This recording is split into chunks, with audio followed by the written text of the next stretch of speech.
Mic check 1 2 1 2. It's the Y2K collector. Happy hump day, everybody. Hopefully the week has been treating you well. It seems that you all have enjoyed the PlayStation 4 games that you can enjoy without DLC. It seems like the first two episodes were received well, so I'm coming up with episode number 3 of PlayStation 4 games that you can enjoy without the added DLC. And I also have at the end of this video a PlayStation 2 pickup. This is probably the last video game pickup for the month for me, unless I see something that, is just truly remarkable, but I doubt it. So without wasting any time, let's get into it.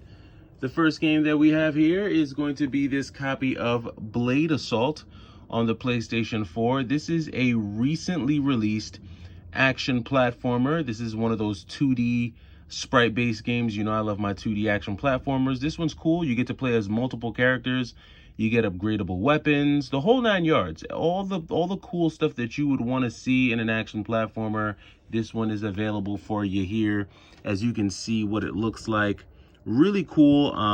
It's a really cool looking game. The way they do the sprite work in this one reminds me of Katana Zero. I'm still waiting for that game to come out on physical, but until it does, Blade Assault is definitely going to be the one that I check out, and you can check this out too. Not much DLC needed to have a good time with this one. Next game up, They Always Run. Now, They Always Run is also a 2D action platformer. The story on this one's a little bit unique because you do play as this 3-armed assassin. He's kind of like a mutant, and his third arm is just like super strong. You can punch through concrete, punch through steel, and if that doesn't sound enticing enough, the difference between this action platformer and the others is that you play in this like parkour style. Just the platforming it has a very parkourish feature to it, and the way the level designs are, they're designed for you to maximize that movement style in this game. Also, the artwork on this one is extremely unique and beautiful. If you've ever played the game Gris or Gris, that game came out on the Switch. I'm not sure if that came out on the PlayStation 4, but that game was based on a girl, and the whole game is basically one big painting. Like there's really no action in it. There's no fighting in it. It's really more of like a puzzle platformer. Like, you don't really face any real enemies. But Gris is a beautiful game. I beat it. I didn't think I would be as addicted to it as I was, but it's a melodic game. I talk about Gris because it's a beautiful game, and They Always Run feels that way. All of the background scenes are painted. They have this like painted on a canvas kind of look to it. And even the characters in the game also have this kind of like drawn, sketched, like painted style to them. And as you can see here, it's just a really unique art style, very colorful, has some cyberpunk undertones to it as well. Just a really, really cool 2D platformer here. Definitely recommend this one, and you don't need the DLC to jam out. So I would definitely check out They Always Run. Next up, Sword of the Vagrant. Now, if you like games like Odin Sphere, Dragon's Crown, that Vanillaware style, you're definitely going to like Sword of the Vagrant. There's another game on the PlayStation 4 that mimics this, and I think I actually sold it. That's Blade Assault. Blade Assault is cool, but it gets a little repetitive. There's really nothing unique about... Not Blade Assault. Did I say Blade Assault? No. I'm trying to think of... Because I just talked about Blade Assault. What is the name of that game? It's something Blade... and it stars a young lady. I can't think of it right now. Bladed Fury. That's what it's called. Bladed Fury. So if you've ever heard of Bladed Fury, Sword of the Vagrant's kind of like that. Vanillaware style, hack and slash 2D game where you're kind of just, not really platforming, but hacking and slashing your way through. As you can see with this art style here, you've got 70 dangerous beasts to get through. You get to obviously boost up your weapons. It's combo based. So like I said, Odin Sphere, if you're a fan of Odin Sphere, you'll like this one. Sword of the Vagrant is cool, and it's a cool take on the genre. We haven't really seen anything like this, I think, since Odin Sphere. I mean, look at me, I just said Bladed Fury, but Bladed Fury doesn't really do it quite as good as Sword of the Vagrant. So I would check this one out, and not much DLC needed to have a blast on this one. Next up, we've got two, I think. Is this two? Yep, two classics here. So we've got Origami and Origami 2. So if you're a fan of stealth ninja assassin games, think of games like Tenshu and Tenshu 2. If you like stealth assassin games, if you're a fan of games like, you know, Metal Gear Solid, things like that, you'll like Origami. It's a much more simplistic take on the genre. It does use that cel-shaded art style, which is classic. It's timeless. I think you will like this series. I have the collector's edition for part 1, and then I do have part 2. These both these games came out on the Switch as well. So if you don't have a PlayStation 4, you can find them there. But these are two stealth-like games that I think are great. Not much DLC needed for these, and I think you can jam out and have a really, really good time. As you can see what it looks like there. Yeah, I mean, it's pretty much stealth. It's not a lot of dimensions to this game, but it's a cool one. Don't need a lot of DLC, and I think you can still have a really, really good time. Next up, I am a huge fan of this game right here. So, Lovers in a Dangerous Space-Time. So, I don't know if it still is, but at one point, this was one of the most expensive games on the Switch. I think when we first saw this game, it came out by Super Rare. They were the first ones to bring this to us on the Switch. And this game, it's basically the game is set up to where you have this spaceship, and it's a lot more fun to play in a group because you have to work together to control and maneuver the ship. So like one person has to steer the ship, one person has to work the weapons, another person has to, like, you know, do different functions within the ship. It's more fun when you play it as a couch co-op. I think when you get online, you can do, like, you know, online co-op play. It is a game that you can play by itself. It's a fun one, but although you don't need the DLC for this game, you do want to play this game with friends. This is definitely a Saturday night, like, fun game, and I think this is one of those games that's fun for everyone, like not just children, like adults. I think an adult, like if you got a family, you know, if you're looking for a game like mom and dad can play with the kids, I definitely recommend Lovers in a Dangerous Space-Time, because you're all basically working together to destroy the enemy, and everybody has to play their part in order to be successful. Somebody has to be steering the ship, working the thrusters, working the weapons. It's really, really fun. I highly recommend you check this one out if you have not played it yet. It's won so many awards. It's critically acclaimed. It's a beautiful game. Check this one out. Seriously, Lovers in a Dangerous Space-Time. Play this one with the family at home. I think you'll like this one.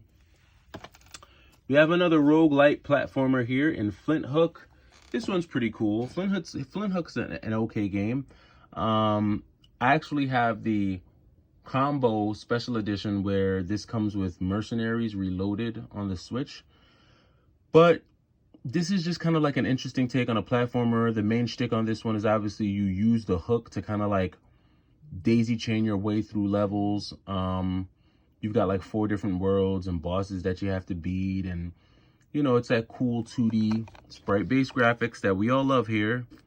And I think you'll like this one if you're looking for something a little different. If you're looking for a platformer with a little bit of a twist and a spin on it, you will like Flint Hook, and no DLC needed. You can thoroughly enjoy this game without having to worry about the DLC. Ultra Core. This is a game that I picked up this year. I do have this game on the Nintendo Switch. When you see this game, think Contra, think not so much Metal Slug, but think like Contra, probably more so. And if I had to be like specific with the Contra, you probably want to think like Hard Corps. That's what or Hardcore. I think Hard Corps, Hardcore. I don't know which one it is, but I think that's what this one reminds me of the most. You're running, you're gunning, you're blasting your way through, defeating enemies, kicking butt and taking names, and this is just a modern take on a classic genre. Again, the 2D sprite-based artwork, and no DLC needed to have a thoroughly enjoyable Saturday night with this one. I would save this one for a Saturday night where maybe you just want to kind of blast your way through some games real quick, this is a good one to check out. Next up, Flynn, Son of Crimson. This one's going to be hard to get, I'm not going to lie, and this one is pretty expensive. But in a nutshell, Flynn, again, is a more cute action platformer. The sprite work on this game is beautiful. The colors, the artwork, it is a beautiful one. I love that main character. Just look at the artwork. I mean, that's just sick. Check that guy out, man. I just love when there's like an original story, an original take, and they do a good job. It is a bit of a collectathon, but I think you will like this one. You play as Crimson, and he goes on this beautiful journey through this pixelated world. The seller for me on this is just the artwork. I'll buy a game just because it looks good. I'm not afraid to admit that. If the graphics look amazing, whether they be 2D or even 3D, because what initially attracted me to Ghost of Tsushima was how beautiful it was. Like I don't think I had seen a 3D based game as good looking as Ghost of Tsushima. I'm sure there are others that are better, but I just love how detailed it is. I love the fact that the sun rises, the sun sets, the weather changes. Really, really good stuff. And while this isn't a 3D based game, this is a beautiful 2D based game. And this is one that I would check out. This is available on the Switch. It's really expensive on the Switch. It's kind of expensive on the PS4. If you can find it, if you see it, grab it. It's a good one. Last but not least, Chasm. There is nothing super spectacular about this game. This is like a 2D RPG game, like sprite-based game. I think you would like this one. Big boss battles, you have power-ups, but this game feels a little stiff to me. I don't know why, but Chasm has always just felt stiff to me. Every time I pick it up to play it and I get going on it, it just doesn't hold my attention. I guess just because in a lot of ways, there's just so many other better options within the genre. But I love that art cover, man. Look at that artwork. Love it. That's beautiful, man. If only the game was as beautiful as the cover art, it'd be killer. But these are my next 10, not top 10, but these are another 10 PlayStation 4 games that you can thoroughly enjoy without having to worry about having the DLC, and you can have a blast. So hopefully I showed you some games here that maybe you never heard of or maybe you never considered. And last but not least, I did get one more pickup today, and it is a PlayStation 2 pickup. And no, this one is not expensive. It's actually quite inexpensive. And if you're into hack and slashers, I definitely recommend it. And that is 7 Samurai. I actually sold this game when I got rid of all my PlayStation 2 games. And this was just another one of those games that I was like, man, I should have never sold that. I actually like a good hack and slasher. The beautiful thing about this game is that it's not expensive at all. You can pick up 7 Samurai, and let me be honest with the price. You can pick this up somewhere between $22 and $30. I got my copy for 24 or 25 bucks. So you can pick this up at a very good price. It's a very cool, kind of like an action RPG, hack and slash style game. I think you'll really enjoy this one if you're into that genre. My copy is complete in box. You know, you gotta, whenever you get the PlayStation 2 games, you gotta get them complete in box. And it is pretty darn crispy. Yes, thank you to the seller for keeping this in such good condition. So glad that I was able to get 7 Samurai on the PlayStation 2. And before I let you go, I do want to just kind of address a video that I put up this morning. So I put out a video this morning talking about PlayStation 2 games that might be more affordable, and it seems like there were some that I had on that list that that some folks felt like weren't as cheap as I had mentioned. One in particular being God Hand. Now, I should have specified that some of the prices that I saw for God Hand, like the ones that were coming in the 90s, in the low 100s, some of those were disc only. Some of those were just the case in the disc. No manual. So I'll just clarify. For a complete in-box copy of God Hand, yeah, you're probably going to be around $150 to $170 for that game. That's God Hand on the PlayStation 2. And if you're wondering what I am talking about, here, let me just show you. Just take you across the room and show you. There were some games that I had in my list this morning that folks were saying were not accurate. And which one is it? It was this one. So God Hand, yes. Disc only God Hand you can get that for around 90 bucks. Complete in box God Hand, yeah, this is an expensive game. This is going to run you somewhere in the neighborhood of 150 bucks, especially if you get an extremely clean copy with no scratches and the manual's like in superb condition. Yeah, that's gonna run you some change. I'm not sure which other games on my list I got wrong price wise, but overall I do know that the price for a lot of these games went down, and I know for sure Drakengard is like 50% off. Someone said that no games are 50% off. Drakengard at one point was 150, 160. You can get Drakengard right now between 70 and 80 bucks. I've seen it for that low. If it's not on eBay anymore and someone bought it up, well, you snooze, you lose. But either way, if you're looking for any of these PS2 games, now would be a good time to try to see if you can get them at a discount. But that does it for me. I am the Y2K Collector. I am pooped. It has been a long day. Hopefully you are having a swell Wednesday and the rest of the week treats you well. I will see you tomorrow. Have a good one.